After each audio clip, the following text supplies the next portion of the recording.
You're listening to the ESO Network, your station for all things geek. Greetings and welcome to episode 121 of the Soul Forge podcast.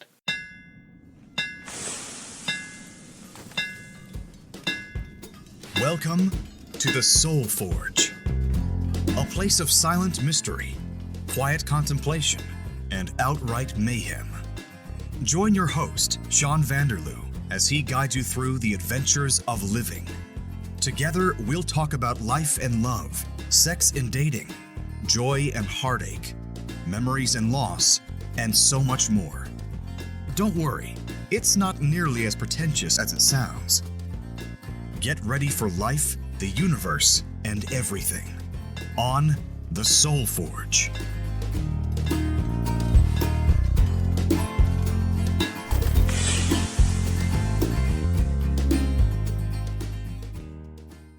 Hello once again, one and all.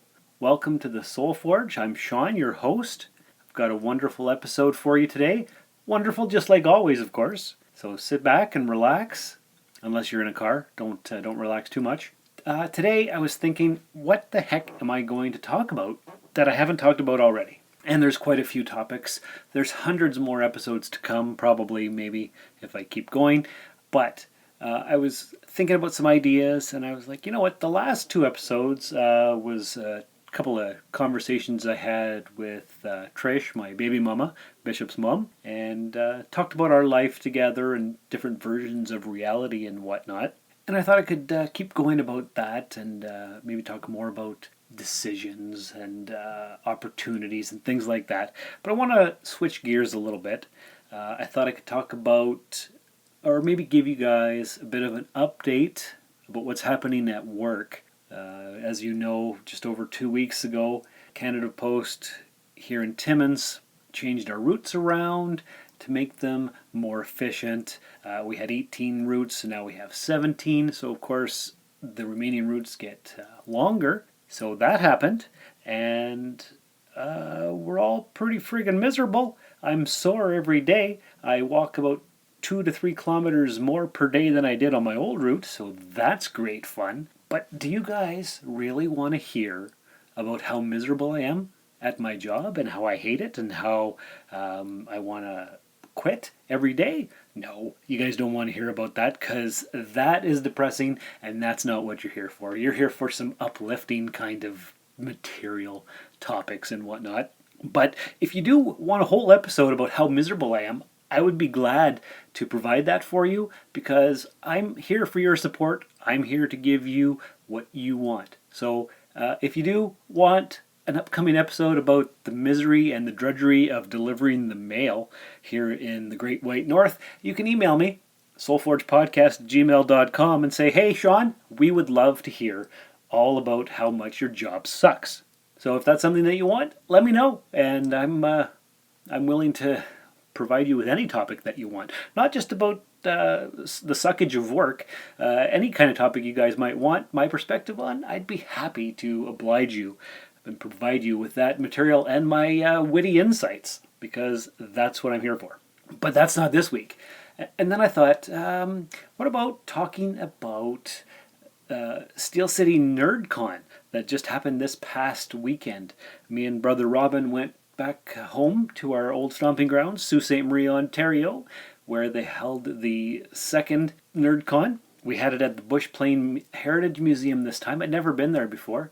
And there was a lot of old planes in this old hangar warehouse type place. And Robin and I had a table, a booth, and we sold some of our things. That's pretty much all I can tell you about that. I can't do a whole episode about it because it wasn't that interesting. It was fun. It was on the Saturday, the 28th of September, 2019. Sold a few things, about half as much as I did last year. So I didn't make quite as much money this year selling my old collectibles. I went down with 4 totes and came back with 2.5. So I did all right, better than Robin. And it was okay. It was fun. I did a tour of the building, walking around and looking at the airplanes and looking at everybody else's booths. And guess what? there was nothing I wanted to buy. Absolutely nothing. So does that mean people had crap? Or does that mean I'm exiting my collector phase? I'm not sure. It was good though, because the money that I did make paid for the table and paid for the gas that I spent getting there and back. And maybe a little bit extra money just for me, but not enough really to do anything with. But it was fun. It was great to see all the geeks and stuff and lighten my load of collectibles a little bit. And apparently we're going to have another NerdCon next year in mid-October, I think he said. Mike, the organizer from, what the heck is the name of his store? Oh boy, I am losing it. Anyway, it's on Queen Street. Can't think of the name of the store. But anyway, it's Vintage Games and Junk. That's what it is. Yes. Whew. I was going to let it go there, but I remembered at the last second. So, cool store. I would love to open up the exact same kind of store here in Timmins, but I don't think the population is big enough to support it. So anyway, it's going to be a 2-day event next year, and that's exciting. I'm going to have to go into my totes of things that I don't want to sell in order to make some money, I think, because I think people can tell that the stuff I was selling was the crap of my collection, not the really good stuff. But that's a problem for next year, and I'll tell you all about it then too. So what are we going to talk about this week? Oh, you can probably tell by the title. I don't know what I'm calling it yet. Maybe Climate Change Crusaders, maybe Nature Girls, something like that. I've been thinking a lot about this because it's all over Facebook and all over the news. Greta Thunberg and her cohorts want to save the world. And guess what? I'm all for it, guys. I am all for it. Just like the Netflix show Bill Nye Saves the World, we got to do something about the terrible state of the environment and the big trouble that we're in, I guess you could say. Now, have you guys and girls listened to Greta Thunberg's little speech that she did? Well, I don't want to call it a little speech, that's kind of talking down to it, but it's about a 4-minute speech that I found on YouTube. I'll play it at the end of the episode here in between the 2 end credit segments. But you can hear the passion in her voice, the tears. She's worried about the state of the world, and she's not the only one. So I was thinking about that, and I'm just looking through Facebook, and I remember a long time ago when Facebook first came out, and we all started really getting into it in the late aughts, I guess you could say, 2007, 2008. Remember notes? You could write notes. I think you can still write notes, but they were more common back then. And I've got a couple here. There's one about wanting to build a space ark to escape the world, and another one about something else similar to that, about being scared about the end times. But May 7th, 2008, I'm just going to read this quick note to you guys. And I guess I had just purchased a new used van. New to me, but used. It was 5 years old. It was a 2003 Dodge Caravan. So I just bought the van, and I wrote this note here. And the note was called, "My new van, ... Is the glass half full or half empty?" So I'll just read it line by line here. "Here's a fine thought. I finally got a nice newer van that may last more than 2 years. This is great, right? I have to pay for this thing for 5 years, so it had better last at least that long. But here's the scary part. The world is running out of oil. Gas prices are crazy, and I wonder if there will still be any gas left when I'm done paying for the van.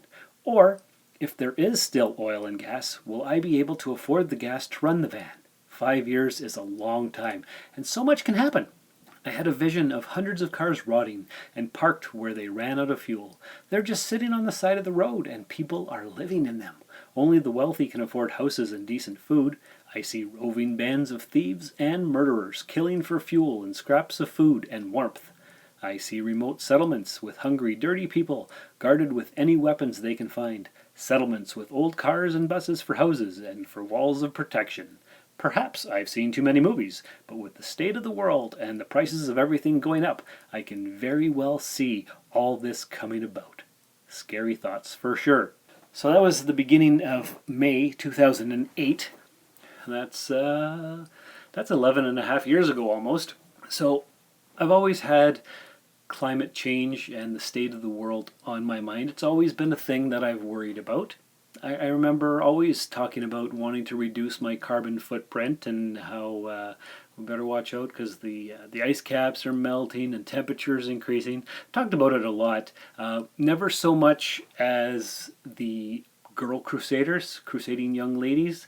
I don't know what we should call them, but the reactions that these girls are getting. Like Greta, for example, she was at the Climate Action Summit 2019, something that the UN put on, and if you've watched the video, it's only 4 minutes long, approximately, but you can see the heartache in her eyes, you can feel it in her voice, and it's pretty incredible, actually. And all she wants is to have a future, and people are, what are they doing? They're making fun of her, they're trying to tear her down. Like, let me ask you this, really, okay, let's pretend, for example, that climate change is not happening, and these girls want to. Well, we all want to have the world in a better place.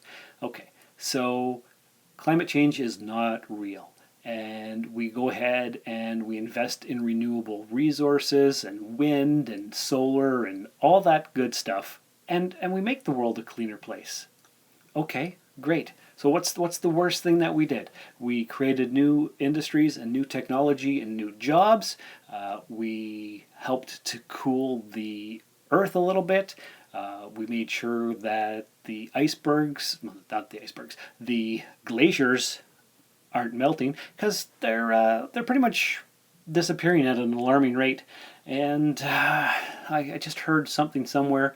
I think it was if all the glaciers melted, the sea would rise by about 230 feet. So that's not enough to cover the entire planet, but it's definitely enough for a lot of coastal cities to disappear and a lot of island nations to be completely wiped out.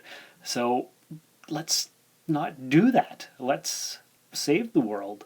Let's reduce our carbon footprints. Feetprint? I don't know. Let's do things to make the world a better place so that we don't have to worry about all this stuff. So what I wanted to do, I just wanted to talk about a few of these climate change girls. I guess that's what I'm going to call them. It says here, I found an article from last week. It says, if Greta Thunberg inspires you, you'll love these 4 teen climate activists too.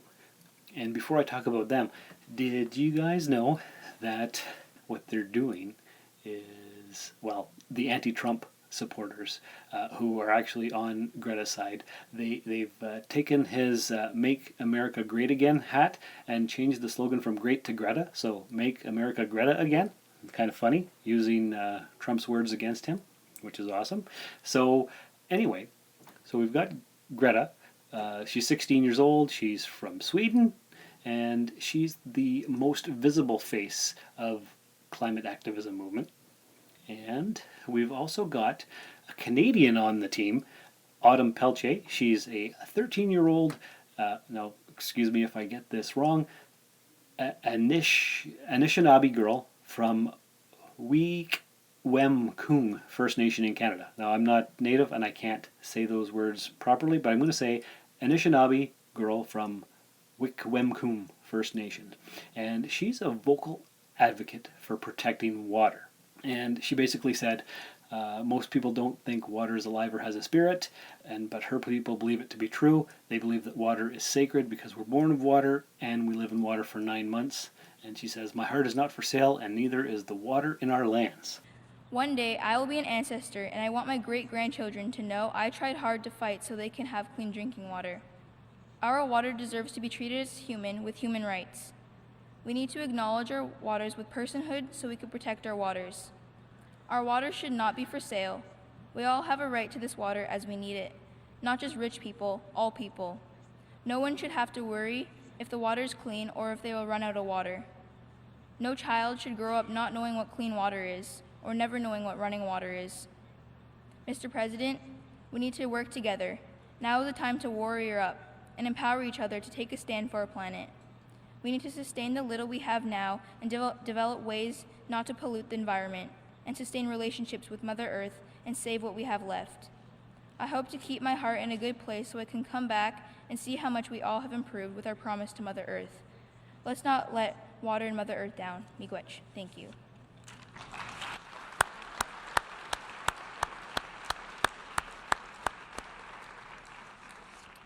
Canadian girl speaking up. That's awesome. We've got Mary Copany. She's an 11-year-old girl from Flint, Michigan, and she's been advocating tirelessly for the government to pay attention to the water crisis in her town since she was 8. Now, we all know, of course, about the water problems in Flint, and she wrote a letter to President Obama that convinced him to visit Flint, and she also raised over $500,000 for the non-profit organization Pack Your Back that has given school supplies and other resources to more than 25,000 kids in Flint and beyond. It's pretty cool for a young girl like that. Now, here's a name that I can't really say very well. Artemisa Izacaribia is a 19-year-old from the Brazilian Amazon, and she spoke at the climate strike in New York City the last Friday, and now that might have been 2 Fridays ago by now, about the increasing destruction of the land in her part of the world, pointing out that the indigenous people are overwhelmingly affected by climate change. And she says, "We fight for our Mother Earth because the fight for Mother Earth is the mother of all other fights. We are fighting for your lives. We are fighting for our lives. We are fighting for our sacred territory, but we are being persecuted, threatened, murdered only for protecting our own territories. We cannot accept one more drop of indigenous blood spilled." And the last one here is Redima Pandey, and she's an 11-year-old from India, and she is among the group of 16 young people around the world, along with Thunberg, who filed a United Nations complaint against 5 of the world's largest polluters. So, what do you guys think about that? That's incredible. We've got these young girls. I don't know why there's no young boys out there fighting for the environment. Maybe they're off riding their BMX bikes or whatever boys do now at this age. I don't know. Probably playing on their Xbox instead of riding their bikes, but whatever. That's what's going on here.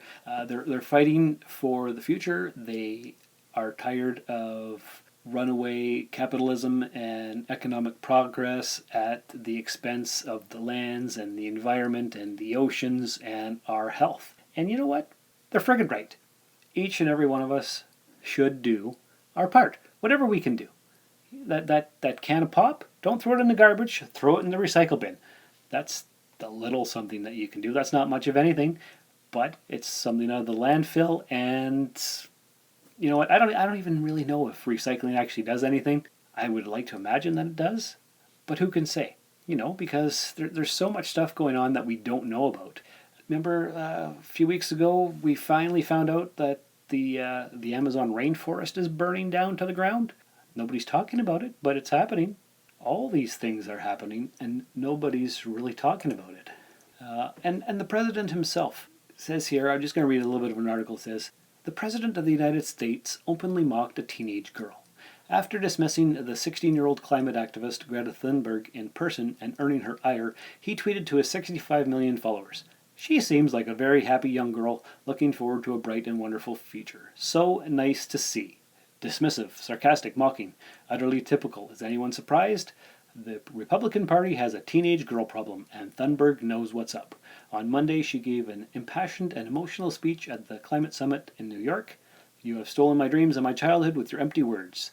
The eyes of all future generations are upon you, and if you choose to fail us, I say we will never forgive you. We will not let you get away with this. Right here, right now is where we draw the line.'" And so Trump took it personally, and that was why he did that tweet.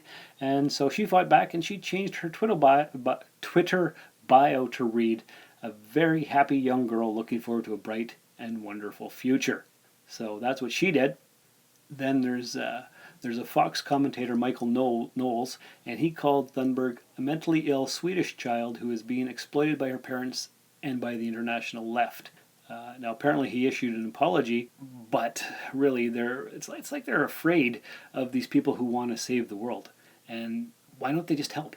So the article finishes up here saying, "It's no wonder so many Republicans are scared of teenage girls. If teenage girls can accomplish so much and live so powerfully, even as they are mocked, condescended, demeaned, and shamed, imagine what they could do if we just shut up and got the hell out of their way." So really, let's do that. Let's help them. Let's get out of their way. Let's do whatever we can to save the world.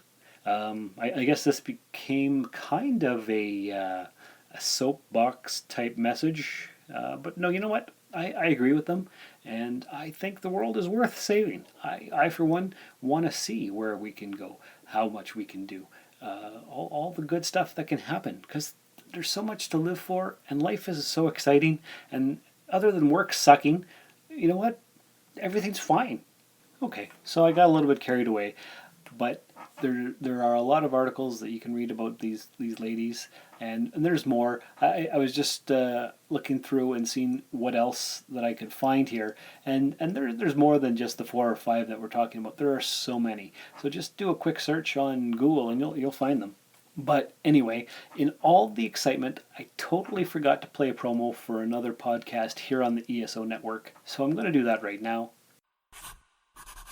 My name is Quoth.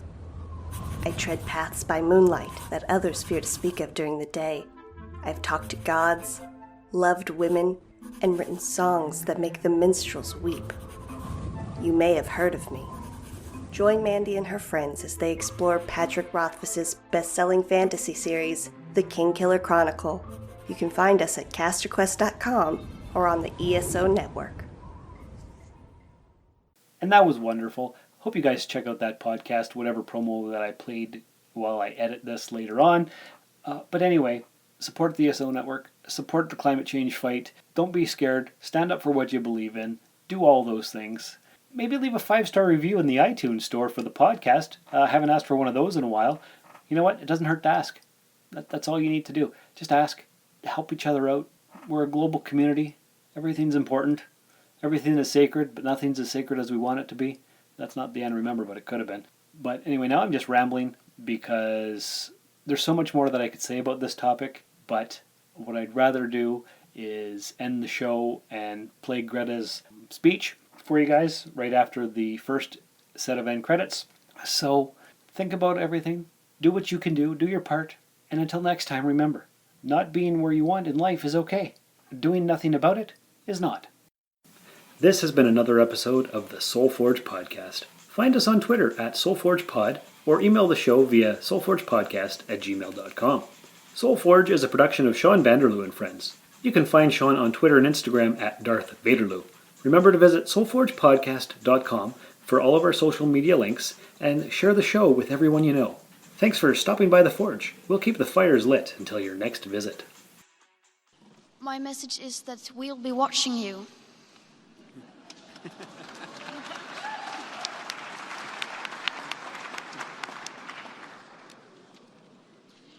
This is all wrong. I shouldn't be up here. I should be back in school on the other side of the ocean. Yet you all come to us young people for hope. How dare you? You have stolen my dreams and my childhood with your empty words, and yet I'm one of the lucky ones. People are suffering. People are dying. Entire ecosystems are collapsing. We are in the beginning of a mass extinction, and all you can talk about is money and fairy tales of eternal economic growth. How dare you?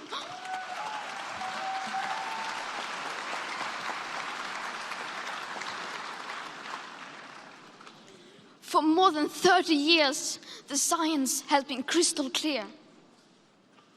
How dare you continue to look away and come here saying that you're doing enough when the politics and solutions needed are still nowhere in sight?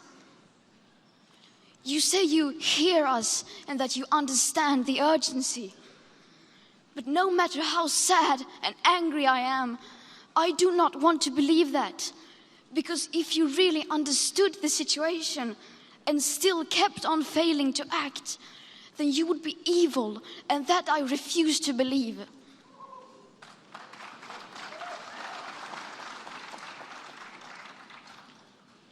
The popular idea of cutting our emissions in half in 10 years only gives us a 50% chance of staying below 1.5 degrees and the risk of setting off irreversible chain reactions beyond human control.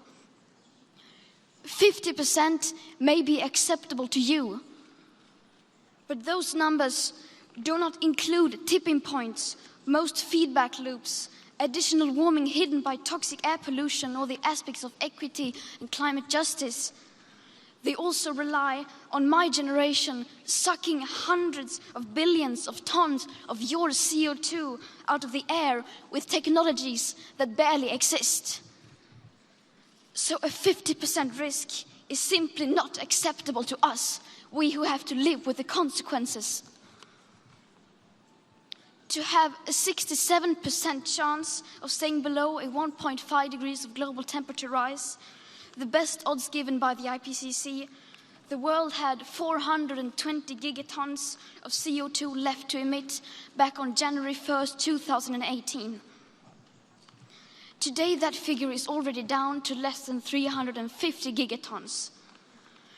How dare you pretend that this can be solved with just business as usual and some technical solutions? With today's emissions levels, that remaining CO2 budget will be entirely gone within less than 8.5 years.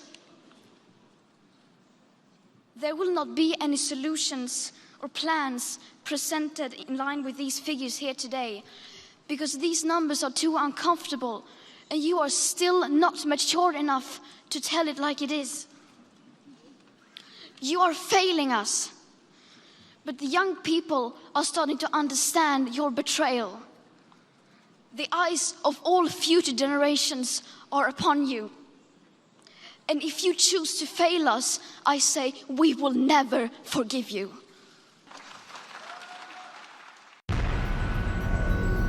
This has been a broadcast of the ESO Network.